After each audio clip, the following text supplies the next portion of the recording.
but what boundaries are you placing? How easy is it for people to just pick up the phone and say, this is what I'm going through, and then expect you to just help them every single time? No, you're no one's therapist. Hi guys, welcome back to my channel. For those of you who don't know, my name is omoladeokaiyeto and I focus on faith, travel and reviews. And in this video, I'm going to speak about how to keep your peace. But before I get onto it, if you haven't subscribed, make sure you subscribe, make sure you support a sister. The button's just below. I would really appreciate it. Okay, wow, it's such a beautiful day in London and I'm not complaining. I need it. I need the vitamin D. But anyway, let me get onto the video. So, how to keep your peace. So, I've been thinking about this subject for a little while and I wasn't sure whether I wanted to do it or not. But, you know, I spoke to my friend about it and I was like, I think I want to do this video. And she was just like, go for it. So, the first one that I'm going to speak about is boundaries. So, how do you keep your boundaries? How accessible are you? So, if you're someone that's easily accessible to a lot of people, then you're not really maintaining your peace, because sometimes you can take a lot on and you don't need to take all of that on. So how accessible are you as a person? What boundaries do you keep? Do you know what I mean? This is something that I kind of struggle with a little bit and I'm working on it bit by bit. However, I think definitely think about how accessible you are as an individual. Okay, so another one, which is most probably a very hard one, is to remove yourself from toxic people. So if you've got friends who are toxic, then my advice is for you to remove yourself from them. I know it can be really difficult. There's no point in being around toxic people, toxic friends, if you want to maintain your peace, if you want to keep your peace. Also environments as well. If the environment that you're in is toxic, definitely remove yourself from that environment. And when I mean environment, it could be different places. Definitely take an observation on the environment that you're in, and if you need to remove yourself from it in order to keep your peace.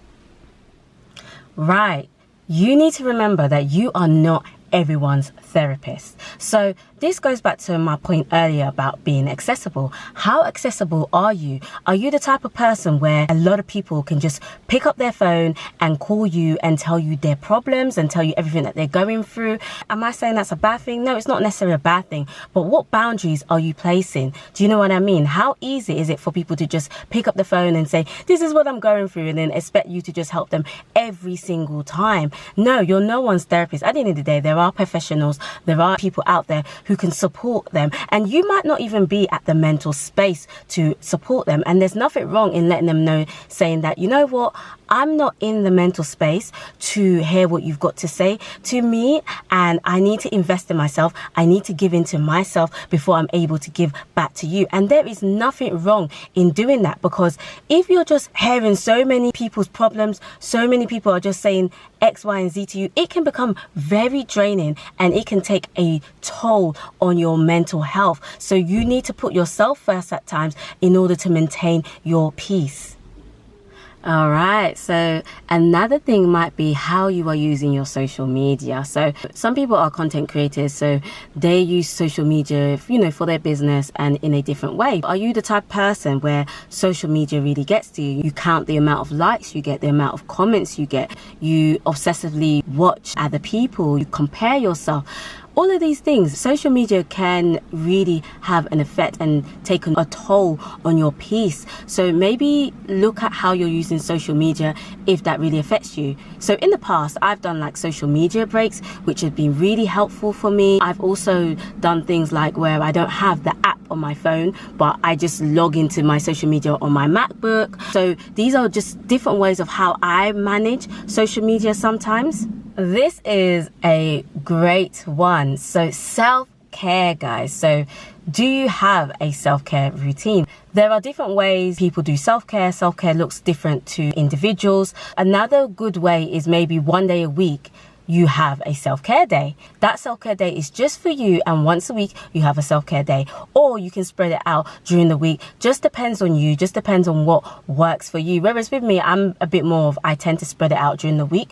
But if you're the type of person, maybe you need a day and you need to dedicate one day on self-care, then definitely do it. I always believe that the biggest investment is yourself and taking care of you and you inside, so that you can be the best for others and the best for yourself, of course. So definitely look into self-care. Self-care brings that beautiful peace in you.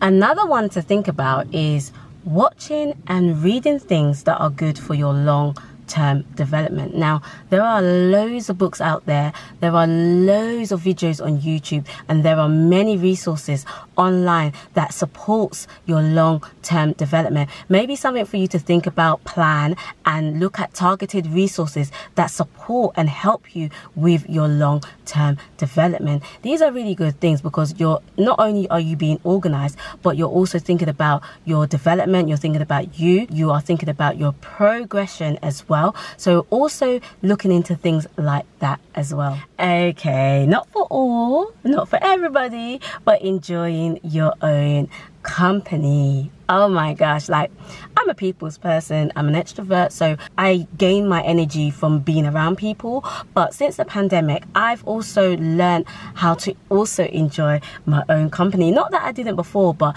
now I enjoy it much more, and it is absolutely amazing. So definitely learning how to enjoy your own company. If you're someone that doesn't like enjoying their own company, maybe give it a think. That's one thing that's really like helped me in terms of just keeping my peace, is learning how to enjoy my own company. Right. Also, maybe filtering the amount of information that you share with people about yourself. Am I saying it's bad to share information about yourself? No. Of course, like to those who you trust and things like that. Not everyone can be trusted, and you do have to be careful. There's nothing wrong with being filtered. There's nothing wrong in being selective. There's nothing wrong in choosing what you want to share. You know, no one should never force you to share what you don't want to share, if that makes sense. So there's nothing wrong in being filtered in the amount of information that you give. Okay, but that doesn't mean that you need to be an information hogger, because there are some people who are just information hoggers. Like, there are some people where simple question, oh, can you just tell me the process of how you got your car, or like how you got your driving license? Sorry, I'm just giving like a really general example, but some people will just be like, oh. But anyway, that's not what I mean. I'm talking about your private life. I'm talking about yourself. Just filtering the amount of information that you share with individuals, especially if you don't really know them like that. Right, there are other things to consider as well, such as exercise. That's a big thing for me. I really enjoy okay, I do enjoy working out, but sometimes it's hard. I can't lie, it is hard.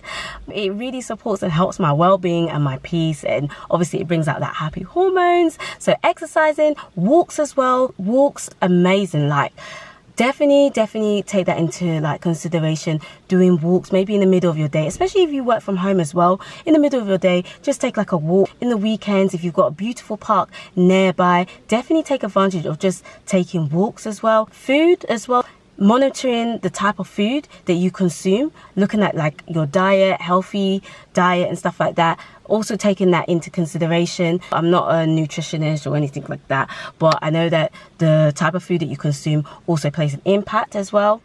And for me, my faith, Christianity, my belief, that really is something that helps me a lot to maintain my peace. That really is like so key to me. Just praying, reading his word, fellowship, that is so key to me, and that helps me maintain my peace. My faith, I'll definitely say my faith, my belief, that's one thing that supports me with my peace. Whew, it is so hot, but anyway, I'm not complaining.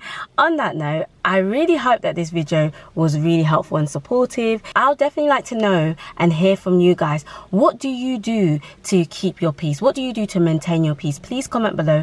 Let me know. You know, let's share with others. Make sure you subscribe, make sure you like, and make sure you support a sister.